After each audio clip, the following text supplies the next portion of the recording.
Hi, everyone. Welcome to a brand new episode of Not Aspirational. I'm your host, Hannah Aaron Brown. Happy Wednesday. Happy hump day. I hope everyone's having a gorgeous week so far. I sure am. Let me tell you. That's kind of a lie. I mean, I'm not having a bad week, but I'm not like best week of my life. Anyways, I guested on friend of the pod, Zell Brooks's podcast, Who Asked Me last week. So check that out. We talk summer house. We talk shit. It's a very fun, safe space over there. So check it out. Also, we need to do a quick touch base before we get into today's episode, which is going to be a fun little catch up, pop culture kiki. We need to have a quick touch base though, me and all y'all. How are we feeling about a Patreon? I'm still batting around the idea of a Patreon for this show and what it could look like, okay? Here, we're brainstorming, we're spitballing. You and me, we're co-creating right now with the universe, okay?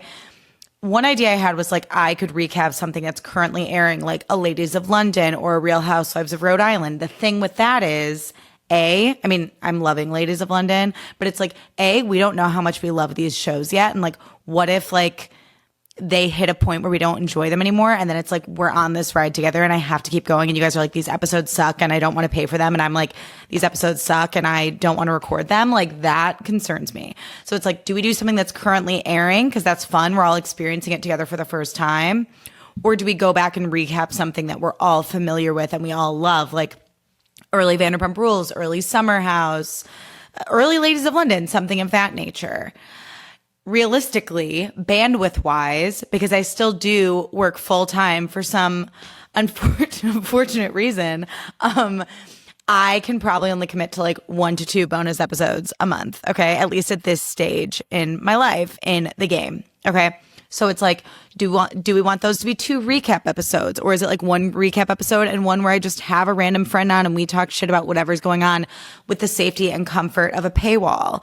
Do people write in AMAs and me and a friend figure them out? Is that one of the episodes? Like this is what's going through my head. Okay. So throwing it out there. Send me a DM. Let me know what you think sounds fun or if that's of interest to you. If you're like, Hannah, why don't you go fuck yourself? And I don't want to pay for a Patreon. That's also okay. Or you can always email the podcast at notaspirationalpod@gmail.com with your thoughts and your feelings. Is that it? Yeah, that's it. Okay. First, we're going to start with some personal updates. Okay. So first of all, this morning, I saw a wonder of nature before my very eyes. I saw 2 birds beefing. Okay. Jake and I were walking Monty and we hear a crow. And you know, like crows, real quick bird impression, you know, crows are known to go like, ah! Sometimes they go like, like they do a little like alien, like, so we hear it like clicking away. And then we see this little bird like poking at it, like flying around its head. And the crow's like, like basically being like, fuck off. And it's eventually like, ah! And it really doesn't want the little bird like up in its business, but the little bird will not leave it alone. So much so that the crow flies away to another tree and the little bird chases after it. And then another little bird comes out of nowhere and they're both like bullying this crow together. And I couldn't help but think of Danielle Staub in Real Housewives of New Jersey when she goes, quit chasing me. The crow was Danielle Staub. It was like, quit chasing me. And I was like, oh my God, Jake, that's so sad. Those little birds are bullying that crow. And I feel like that crow could like fuck them up if it wanted to. And Jake's like, that crow probably just like stole one of its babies or like eggs and they're mad. Like it definitely like did something to deserve it. And I was like, you're right. And I just wonder, like, then I was thinking about, this is so stupid. Then I was thinking about like, it would suck to be a bird because if you're beefing with another bird, like you can't go anywhere. You can't like close a door. You're just flying from tree to tree until what? Like they get tired or they successfully like peck your eyes out and punish you for what you've done. It really stressed me out. So, nature's wonders. Speaking of nature's wonders, a couple weeks ago, Jake and I were watching that dinosaurs documentary on Netflix, which I've previously mentioned my feelings about dinosaurs. This is gonna fuck you up. Get ready, okay? Strap in, buckle up.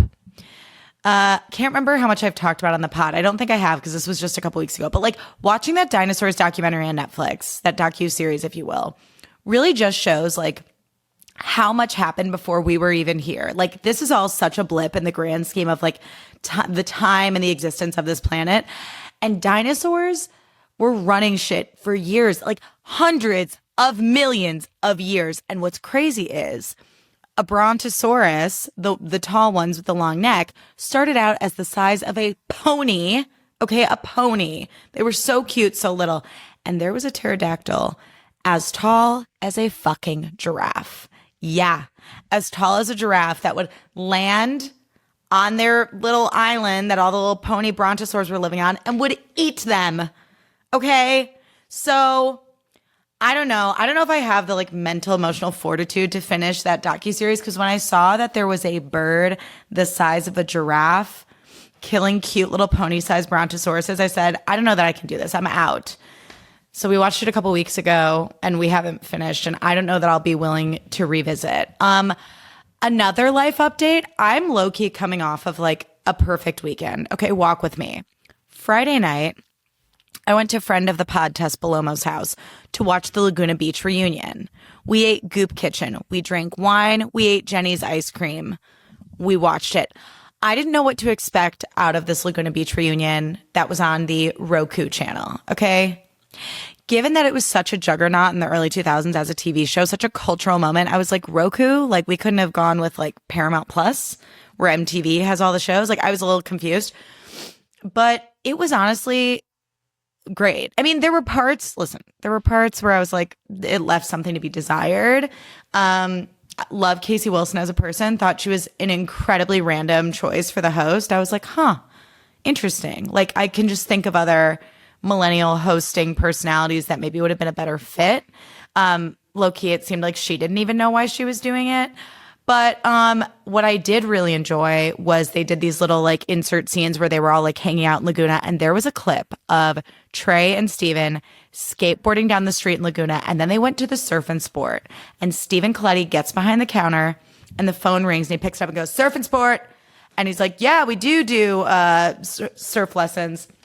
And I was like, Tess, I have full body chills. Like my nipples got hard hearing Steven Coletti go Surf and Sport. And I never had a crush on him growing up. Something about him saying Surf and Sport and being behind that counter made me feel, as a millennial, deeply healed and deeply, deeply safe. It was excellent. Also over the weekend, okay, so Friday night, watched the Laguna Beach reunion, gorgeous night. I'm home by like 10, maybe 10:15. I get a fuck ton of sleep. Next morning, I go to Orange Theory with Jake. We get a little sweat on. Then I go to lunch at the Ivy with one of my college best friends, Brody, who lives in Palm Springs. He was visiting LA for the weekend. We have this gorgeous lunch. We gossip. We catch up. I get a cappuccino, a full-fat cappuccino the size of my head. We have gorgeous salads. We share calamari. We have Diet Cokes. We catch up. It's amazing. I felt pretty. I liked my outfit. My hair looked good. Okay, no notes. And like you have days in LA where you really hate it and you're like, I want to get the fuck out of here. But then inversely or conversely, I'm not sure which, you have days where you're like, this is the best place in the world and I feel like a movie star just living here. And Saturday was one of those days. So we have this gorgeous lunch at the Ivy. My heart is feeling so full. I've had such good friend time within the last like 15 hours. I'm like, oh my God, who could ask for anything more? I get back to the apartment. I'm tinkering. I'm doing some organizing. And Jake and I are like, let's find a patio and get some drinks, okay? Which we low-key do every weekend, especially in our new neighborhood, which has many a patio, okay? The weather is perfect as well. So we're having some day drinks. And then we text a friend out of the blue saying, hey, what are you doing tonight? She goes, oh my God, I'm finishing up an event. Would you want to come to this bar and meet up with me? And we're like, yes. And then we text another couple of friends and they're like, yeah, we're around. We'll meet up too. And can I just say in LA, like that does not happen. Like spontaneity in LA when everyone's in their 30s and early 40s does not happen. People have jobs, they have trips, they have kids, they have marriages, they have things to do, and we all live far apart. The fact that everyone showed up and we got to imbibe together and talk about movies and life and eat peanut brittle. Remember Helen in Bridesmaids is like, and we ate peanut brittle and I shared some things that I've never shared with anyone. That's how it felt having these drinks with our friends on Saturday night. It was just glorious. It was like all the stars aligned. And I just love a weekend where my social tank gets filled. And I've learned as I approach 35 that like filling your social tank has nothing to do with just like making plans, but it's about who you make the plans with. So the fact that in one weekend I got to see so many people who just energize me and make me laugh and are fun to be around, I was just flying high. Then I wake up Sunday morning. Jake is like half dead because he had like a million espresso martinis. I walk the dog. I'm not feeling amazing, but I felt worse, okay? And I had plans to go alone to see Yumi in Tuscany over the weekend. And I was like, I am not going to let anything, not even a mild hangover, get in my fucking way. And also it's like of all the activities you could do a little hungover, going to a movie is the best one. You get a giant fountain drink, you get a popcorn, maybe a hot dog, and you're in a dark room. It's like a glorified sensory deprivation tank, okay? And I'm so back when it comes to going to the movies because there was a series of years, like I'm not kidding, probably the last like 8 to 10 years where my anxiety was so bad that I would never go to movies. And it was actually like really sad because growing up, I was the person that would go to midnight movies in a costume. Like I went to Harry Potter at midnight, Sex and the City movie, every Batman movie, like Dark Knight Rises, all the Marvel movies. I was there. I'm pretty sure I went to Avatar at midnight. Like I was in the mix. Twilight for sure, like all the Twilights. And so because of my anxiety, I wasn't even going to movie theaters at all, much less on opening night when they're super crowded. So to be in a place with my anxiety journey where I can enjoy the movies again and I can go alone to a 10:30 matinee on a Sunday and just have the best time, it was glorious. So I got you don't even want to know how much I spent. It was disgusting. And it has me considering becoming an AMC Stubs member because I was like, this is vile how much I spent, but neither here nor there. And worth every penny, by the way. I go to like this nice AMC at this gorgeous mall. I get there at like 10:15. There's no one there. Incredible. I go in, get my ticket. I get a giant fountain drink. I go half Diet Coke, half Diet Pib. Do not sleep on Pib, by the way. I love Diet Dr. Pepper, obviously, but like Pib is also delicious. I do half Diet Coke, half Pib. I got a hot dog. I got a popcorn. I got to share with no one, okay? I have no one I have to share with because I am there alone. And I sit in my seat and I'm in the seat that's like, has like the bar in front of it. So I like don't feel bad about like kicking my feet up on the bar. And there's like enough people where we can all giggle together, but not so many that I feel crowded. There's no one on either side of me. When I tell you You, Me, and Tuscany is the best movie I've ever seen, I'm not joking. I'm not fucking joking. As you all know, I am a lover of rom-coms. I'm working on one right now. I'm also working on a short film that's going to be a rom-com. I have a dream of being part of the rom-com resurgence. And I saw this movie and I was like, we are so fucking back. We need this so bad. Multiple things. Okay. Reggae Jean Page. I just missed him on my screen so much. I missed him on my screen so much. And it was one of those things where it's like, I didn't realize how much I missed him until I saw him again. And I was literally like audibly reacting in the theater. And I got that from my mother. My mom used to be the kind of person who would like respond to a movie, like talk to the TV or go, like she would like gasp really loud. And like, she didn't even know she was doing it. I don't even know I'm doing it. I was literally going, oh my God. Wow. In the middle of the movie theater because he's just the riz on that man, the accent, his face, his body, unbelievable. Then I'm introduced to a stunning Italian actor named Lorenzo D'Amore. He is one of the hottest people I've ever seen in my life, okay? I was like, what? I said, who is this man? He only has like 10,000 followers on Instagram. I posted him to my story being like, this man is one to watch. He responded with a heart emoji, like as if to say, thank you so much. I was like, oh my God. Like, I put him in everything, okay? Then we have the backdrop of Tuscany. I mean, I grew up on movies like Only You and Under the Tuscan Sun. Give me a romantic comedy set in Tuscany and Italy. I'm sold, okay? And then we have Halle Bailey. The effervescence of this young woman. I mean, she's gorgeous, obviously. She's bubbly. She's relatable. She's warm. She's funny. I just thought she really gave us everything we needed out of a rom-com lead. And if we look back to a few years ago when Sydney Sweeney starred as a rom-com lead in Anyone But You and low-key tanked that entire movie, in my humble opinion, not just anyone can be a rom-com lead. It's not just about being a star. There is, as Matthew McConaughey once said, a buoyancy to rom-coms, okay? And the people who lead rom-coms need to have that buoyancy. They need to have that cadence. They need to know how to charm us and move the plot along. And her and Reggae had such good chemistry and they were so gorgeous. I was just like, I just want to see hot people running around the Italian countryside, like having an enemies to lovers arc. Like, give it to me now. Show me to me, please. Send it to me, Rachel. And then the ensemble was really good. Like, there was like a cute Italian family in it. They were really funny. There were two things that took me out of it. Okay. There were certain costuming choices on Hallie specifically where I was like, why would you do that? Mainly in one of them, she's like, okay, I have to go have this really vulnerable moment with this family.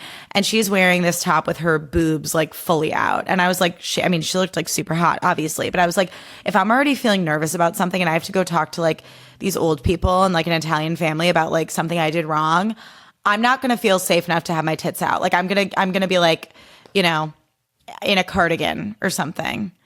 Maybe that makes me a pearl clutcher. I don't know. I just personally, like, I'm one of those people where, like, I'm weird about being in, like, a swimsuit around, like, elders where I'm like, oh, my God, I'm just a child and I'm literally almost 35. I don't know. I have to unpack that in therapy. But that, I was like, why did we make that costuming choice? And then the second thing was there was a part where someone's stressed out and another character goes, here, have an Aperol Spritz. And they hand them a glass that literally has the Aperol logo on it. And it says Aperol Spritz. And it was just like such obvious SponCon. And that took me out of it a little bit, given that it was like a theatrical release and not like a made for TV movie. But listen, movies have to get funded somehow. And I am so, so very grateful that Yumi and Tuscany did get funded. And I just thought it was a blast. And I definitely think it's worth seeing it in the theaters. So support cinema, everyone. I mean, like, really, I heard Allison Williams say this in an interview like relatively recently because she did that Colleen Hoover movie. And she was like, movies are going to get made as long as people buy tickets and see them in the theaters. So like, if you like a type of movie and you want to see it get funded, go buy a ticket and go to the movie theater. And I was like, that's a great point. So like, if you see a movie and you're like, that looks good, don't wait until it's streaming, get a ticket, go to the theater, go see Yumi and Tuscany because we need rom-coms to be funded. So that was my weekend. It was a gorgeous weekend. And then I took a nap and I think that was it. God, I talked about my weekend for like 50 years. I'm also looking for another personal update, an LA-based healer, like a spiritual healer. Now listen, I love Doctor. I love therapy, but I think with certain trauma, you just need like all hands on deck. And I'm like, why not? Like, I'll take the help where I can find it. Like specifically, I'm looking for like spiritual, like cutting of the cords, where it's like kind of just like helping me cut cords from narratives, situations, energies that no longer serve me, that kind of thing. So that's on my to-do list for the spring. Another thing that's on my to-do list is, I'm very excited about this. I'm getting my hair colored tomorrow. And let me just say, I've been going through kind of an insecure little spell. Here's what I've been dealing with. As I've said twice already in this podcast, at least, I'm going to be 35 this summer, which is crazy. And it's not old, but it does feel like that's a new era. And I have hormonal acne like I've never experienced it in my entire existence. So I've been dealing with chronic chin breakouts since December. At first, it was just like flesh-colored bumps. Now it's like whiteheads. Like I am like a teenage fucking boy, okay? My nails have been breaking off. I lost a toenail out of nowhere. Okay, I'm sorry. I know it's gross to say. I lost a toenail out of nowhere. I was like, this is like the substance. Like I'm falling apart. My grays are coming in adding at an alarming rate. Okay. So I'm trying to fix these things one at a time. I am on a break from getting manicures because I think the gel was messing with me. I am getting my hair colored tomorrow. Thank God. In this economy, I really have to space everything out. It's like Botox 1 month, haircut the next month, hair color the next month. You know, you understand, you know how it is. And then I went to the dermatologist yesterday about this hormonal acne. I was taking a biotin vitamin, and apparently, fun fact, hot girl hack, if you will, an excess of biotin can lead to really bad hormonal acne.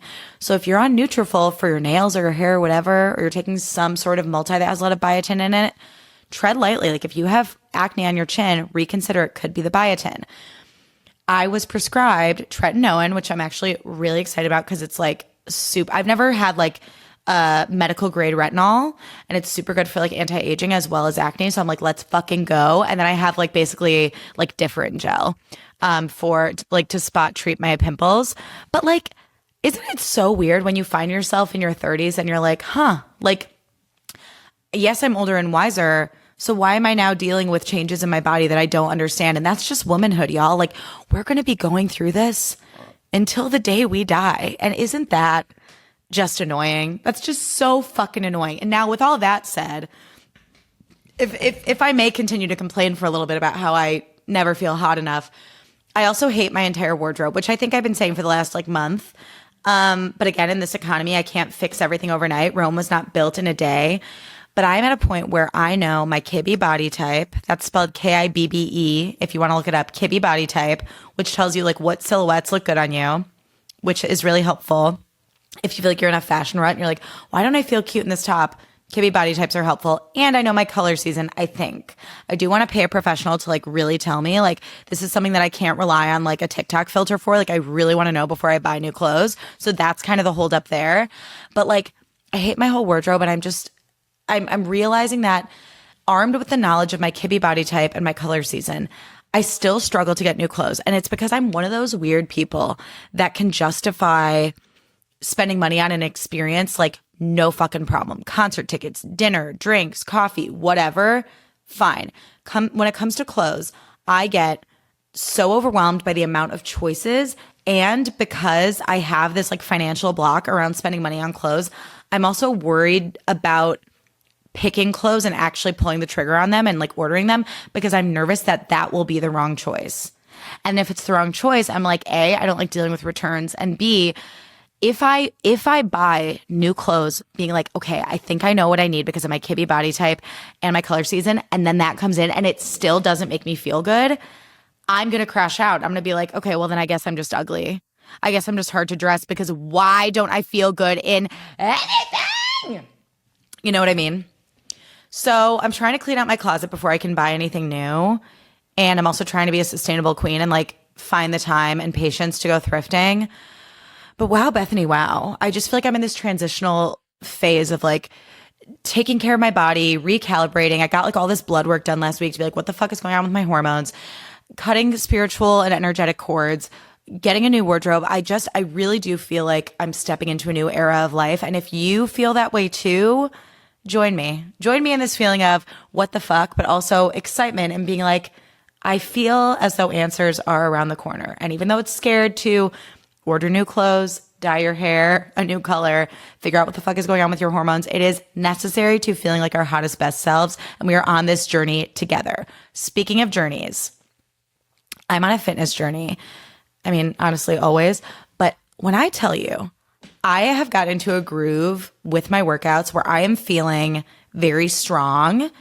And it's because I've been going to Lagree twice a week for the last, like, I don't know, like month and a half, like since I was settled into the apartment. Lagree is that girl.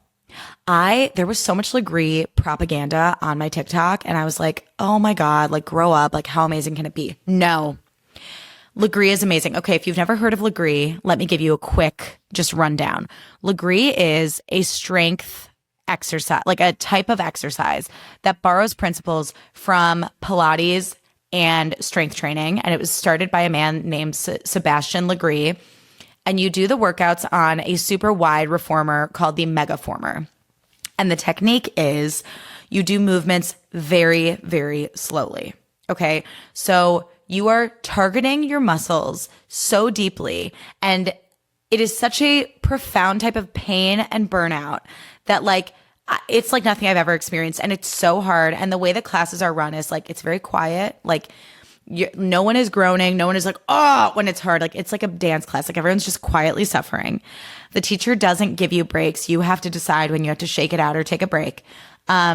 So it takes a little bit of getting used to, and then just like learning the moves themselves and knowing what the teacher means when they're like one spring on this and 2 springs on this, and we're going to do a bear, or we're going to do a pike, or we're going to do a wheelbarrow. You kind of have to like learn the lay of the land a little bit. But when I tell you, I feel so strong and I feel like I have muscles in ways and in places that I never have in my life. And like I'm short and my body is like curvy. Like it's just how I was built. And so I feel like I feel like kind of like a French bulldog, complimentary, like just like I feel like tiny and strong and like a little, yeah, like a little French bulldog in like the hottest way. And it's really exciting. And I also saw a TikTok today. Okay, we're going to do an episode on body image as we head into like the summer. It's on my list, honestly, probably within the next few weeks. But I saw a TikTok this morning on body image. And the creator said that beauty standards going back hundreds of years are always associated with what is the least achievable or the most difficult to achieve. And she was like, you know, back in, I don't remember what period, let's say like the Renaissance or whatever. I'm not a historian, but like being fuller figured was the beauty standard because it was a sign of wealth. It meant that like you were eating well and you didn't have to do like physical labor. So like having like big boobs and a stomach and like being thick was like considered the beauty standard back then. Now we're in this like super skinny Ozempic era and it's been really scary and really triggering for a lot of us. I know, definitely for me, I've talked about it, especially as a millennial. I'm like, I cannot physically do this again.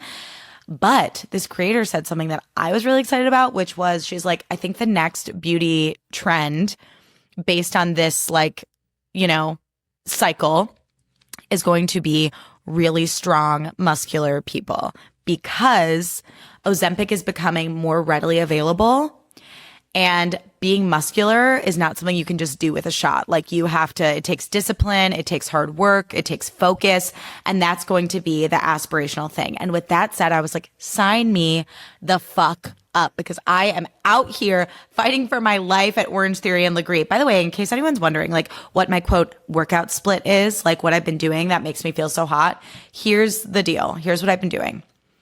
Orange Theory, 2 to 3 days a week. I try to do one treadmill class, one strength class, and then one 2G, which is like a little bit of rowing, a little bit of running, a little bit of strength, and then 2 Lagree days. And then I try to get 10,000 steps a day, or at least like 7,000 to 10,000. That's what I've been doing.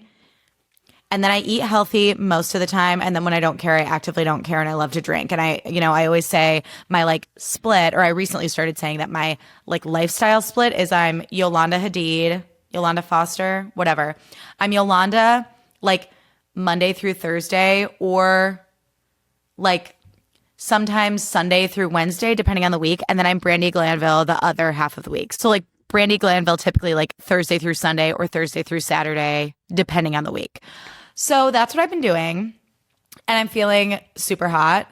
Yeah. Okay, I've been talking about myself for way too long. Let's get into TV shows. Okay, first of all, if you're not watching Ladies of London, I need you to tap the fuck in. Ladies of London is one of the best shows on Bravo right now. I love the original so much. I was definitely skeptical. I was like, how is this going to be as good as the original? Like, I don't know that I'm buying it. Y'all, this eccentric cast of ladies plus Mark, so fucking good. So fucking good. Okay, so first of all, they added a man named Mark who I think was originally on Made in Chelsea. Like he's been on reality TV before. They added Mark to the mix.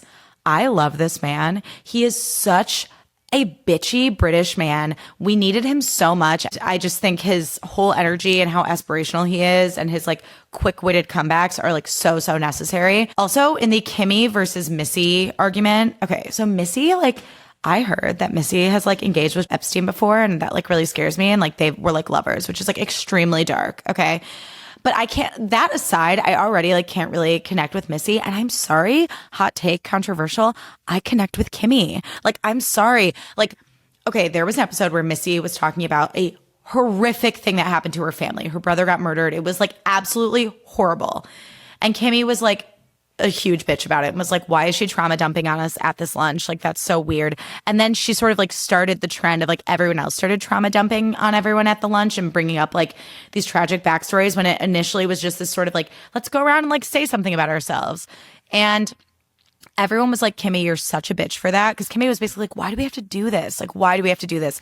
And even though I think Kimi's delivery was not good, Can I tell you guys how many times I've been in a fucking acting class and suddenly it becomes like a group therapy session and everyone's like crying and trauma dumping on each other. And I've also participated in the crying and the trauma dumping. Like, don't get me wrong, but like sometimes I'm just like, do we need to do this right now? Like, can we just keep it moving? Because the fact of the matter is, when you don't know someone that well, it's just awkward. And yes, like you have to be vulnerable to connect with people. And yes, when my friends want to cry, when the people in my life want to cry, when you guys get vulnerable with me in my DMs, I love it. I love being a safe space for people. But if I'm sitting at a lunch and someone I barely know trauma dumps on me, I don't always know what to say. I don't always know how to react. Like I've had like coworkers do that in like a Zoom meeting where it's like, they'll just trauma dump about something in the middle of a Zoom meeting. And I'm like, so yeah, anyway, back to, I got those deliverables in. Like it can be a little awkward. So while I think Kimi's delivery was insanely rude and abrasive, I kind of understood where she was coming from. Again, do I think Missy did anything wrong in sharing that? No, but I have been where Kimi's been before. I would say my favorites are Mark, Emma, Kimi, and Martha. I love Mark and Emma's friendship. I think it's like so snarky and sassy and cute and like relatable. And then Kimi is like a bitch, but we need her. And then Martha is just an icon. Like she's fucking nuts and we need her on our TVs. Lottie to me is kind of a nothing burger. Micah is in fact cringe, as Dara said in the first episode, but she is like so well-meaning. And like in the first iteration of Ladies of London, we had like Julie and her balls, like Julie's balls or whatever. And like she was like the cringy American. Her and Juliet were both cringy Americans who were like doing too much. And I just think like the DNA of Ladies of London is we need a cringy American. And I think Micah is, I think she's doing it. I think she's doing a great job. Also, when Kimi said, I know I'm a psychotic bitch, but it doesn't make me a bad person. Like I felt that. Similar but different, Real Housewives of Rhode Island is delivering in a way that I did not expect it to. I was like, why are we doing this? We don't need this. I did love Ashley I on The Bachelor because she is a very open, emotional well, the way I am. She cries a lot. I love how 1 second I'm like, everyone's trauma dumping on each other at this lunch. And then the next second I'm like, I love Ashley I because she cries a lot, the way I do. I'm a hypocrite, whatever. But I was excited to see Ashley I back on my screen. But then I was like, who are these other ladies? They all look the same. Why do I care? I'm like 2.5 episodes in and I am invested. I think her name is Kelsey. She has this kind of like modern relationship where she has this like rich husband and she lives in the house by herself and she has relationships on the side and so does he, but he refuses to film. I think that's really interesting. There's this one woman who's just like clearly the villain of the show. She has 2 names, like Laura Jean or something. I forget what the fuck her name is. I should have done better research. I think she's bringing a lot to the table. I have high hopes for these ladies. I think they're messy. I think they're in the mix. I think there's already friction in the group and we love to see it. I am behind on Beverly Hills and Atlanta. And I'm also, the only show that I'm like really like on top of right now is Summer House for obvious reasons. And with that said, let's get into the West and Amanda of it all. I mean, I feel like every day is a new horror, but within the last week we got Amanda's floppy air quote statement where she said, I've talked about this on multiple podcasts already, but I will not be shutting up about it. She said, hi guys, I'll keep this short and sweet. I've obviously been MIA, but I want to come back on and say that I'm truly sorry to everyone I've disappointed and hurt, especially those I know personally who I've reached out to individually. For the sake of my mental health, I'm going to try to start living life with some sense of normalcy. If you see me out or posting online, please know that this still weighs very heavily on me. I'm not ignoring what's happened or what's unfolded. I'll be at the reunion and will be addressing any and all questions honestly and directly there. She posts this to her story with a really cute picture of one of her dogs, which I find to be insanely manipulative. Leave your dogs out of it. They've already been through enough between yo ass and Kyle, okay? Do not try and garner sympathy by posting a cute picture of your dog. Will you post yet another nothing burger of a statement where you cannot directly, for whatever fucking reason, just say Sierra's name? Like instead of saying, I'm sorry to everyone I disappointed and hurt, especially those I know personally who I've reached out to individually, you mean Sierra. So just say Sierra. Then later that day, she goes and gets drunk with West and his friends out and about in New York and puts like a sweatshirt over her head. And it's just so transparent. Tess said this on Friday when I was at her house. Shout out to Tess. She's like, it's just giving that he like texted her and was like, want to hang out? And she's like, yeah, just like give me a second. Let me put this up on my story. Like, it's true. It is giving like, my boyfriend like asked me to go to happy hour and I like really want to go. So like, give me 2 seconds. Let me just like chat GPT this and throw it up with a cute picture of my dog. Like, I do not think she is sincere in the slightest. I think Amanda, as she has always done, is looking out for number one. I don't think she gives a fuck about Sierra. I don't think she gives a fuck that anyone's mad at her. I think she just wants to get attention, get drunk with West, and like truly does not care who she hurts in the process. And I thought that whole statement was a bunch of bullshit. And then they went to the movies over the weekend as well. And I want to know, what did they see? What do we think they saw?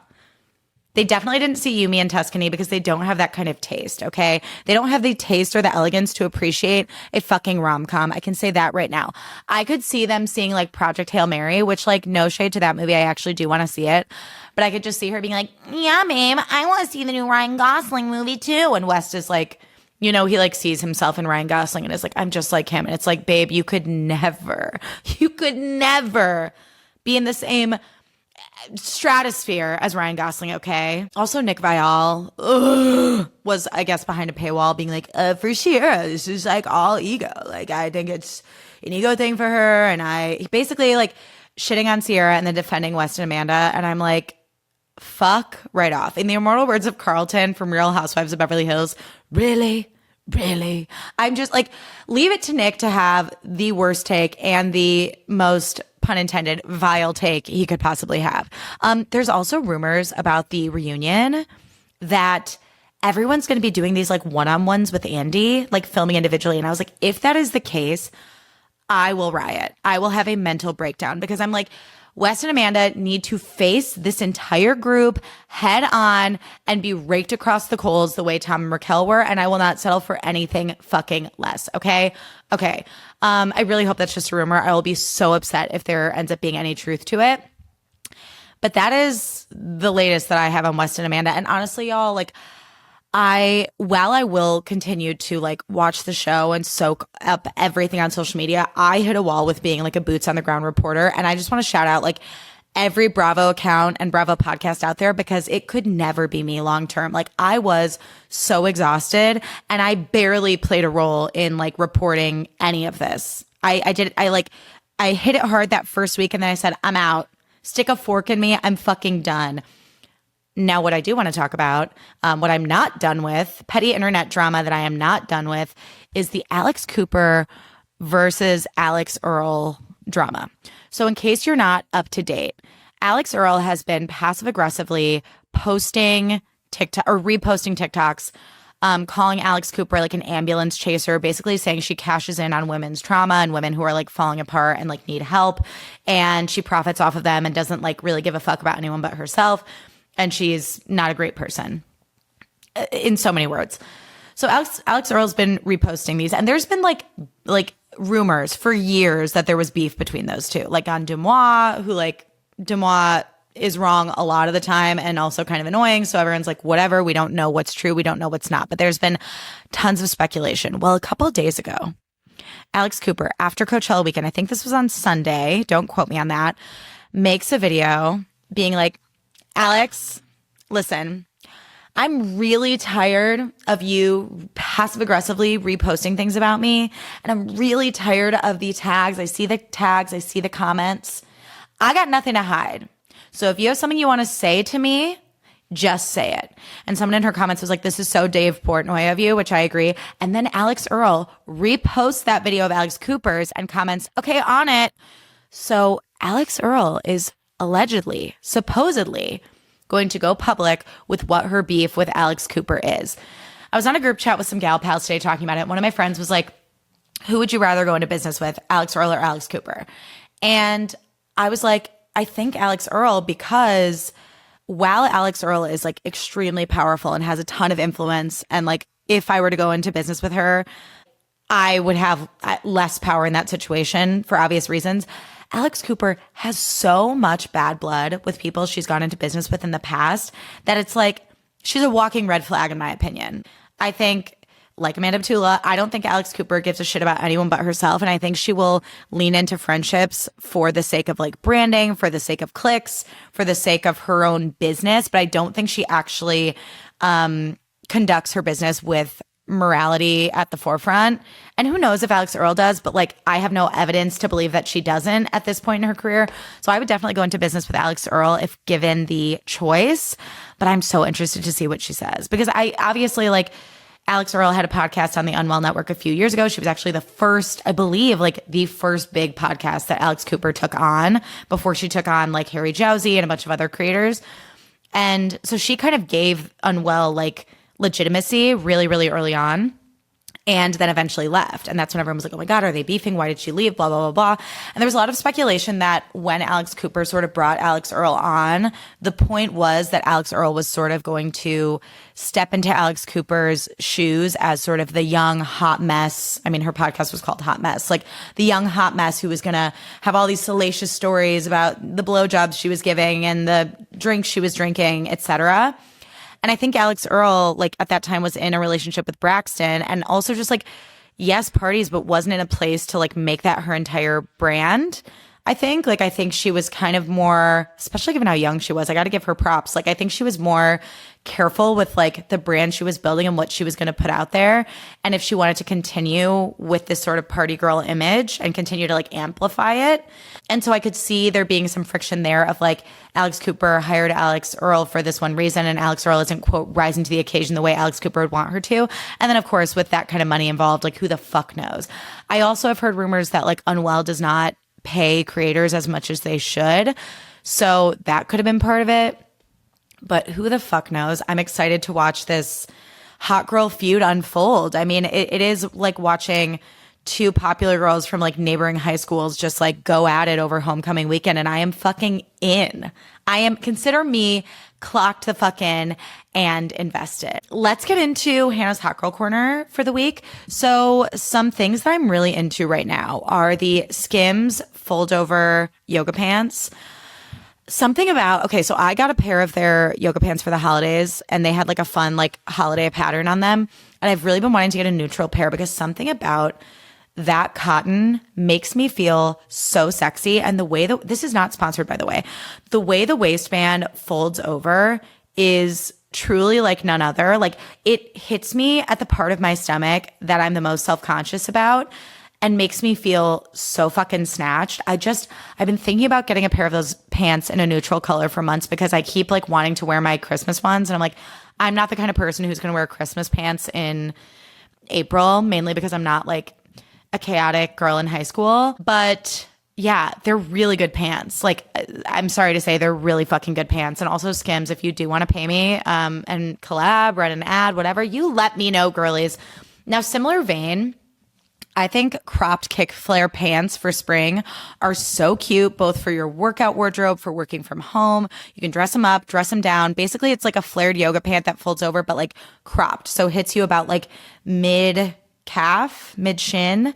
And I just think they're really cute. I think they give like 90s like hot girl yoga teacher. I think you could wear them with just like little crop baby tee and some ballet flats and wear them to run errands or wear them to Pilates, or you could dress them up with like a little kitten heel and a fun little top. I just think a pair of kick flare pants are a must for the spring. I'm going to link a pair that I really like in the show notes. So that is Hannah's Hot Girl Corner for the week. And finally, we're going to finish with Grow Up. So my grow up for the week is just calling people weird. I think it's mean. I've had people, when I'm like, oh my God, I'm really into this niche thing, people be like, oh, why? That's weird. And I think that is just so fucking rude and so immature. I think calling people and their interests weird is losery and not nice.